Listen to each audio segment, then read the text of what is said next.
హైదరాబాద్లోని హయత్ నగర్లో నలుగురు అంతర్రాష్ట్ర గంజాయి ముఠాని రాచకొండ ఎస్ఓటి పోలీసులు అరెస్టు చేశారు. వీరి నుంచి 50 లక్షల విలువైన గంజా, కారు, 4 సెల్ ఫోన్లు, 6,200 రూపాయల నగదు స్వాధీనం చేసుకున్నారు. నిందితుడు వికాస్ సాల్వే ఒడిశా నుంచి గంజాయి సేకరించి మహారాష్ట్రలో కొనుగోలుదారులకు సరఫరా చేయడానికి హైదరాబాద్ను రవాణా మార్గంగా ఉపయోగిస్తున్నాడు. వికాస్ తన స్నేహితులు సాగర్ గజానన్, రంగనాథ్, అమోల్ నారాయణన్లకు అక్రమ మాదక ద్రవ్యాల వ్యాపారాన్ని పరిచయం చేశాడు. హయత్ నగర్లో పోలీసుల వాహన తనిఖీల సమయంలో వికాస్, సాగర్ గజానన్, రంగనాథ్, అమోల్ నారాయణలను అదుపులోకి తీసుకున్నారు. వారి వద్ద నుంచి 166 కిలోల గంజాయి స్వాధీనం చేసుకున్నట్లు సిపి వెల్లడించారు.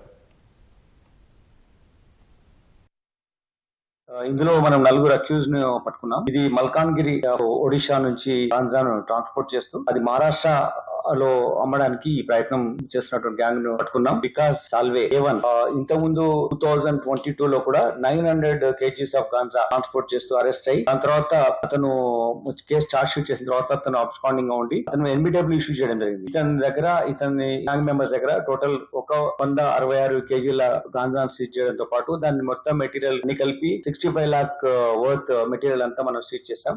ఈ వికాస్ సాల్వే, రంగనాథ్ సాద్వే, సాగర్ గజానన్ ఇక్కడ మల్లిక్ తో కలిసి నారాయణ్ బోర్డే అనే డ్రైవర్ తో కలిసి ఇక్కడికి వీళ్ళు రావడానికి ప్లాన్ చేసుకోవడం జరిగింది.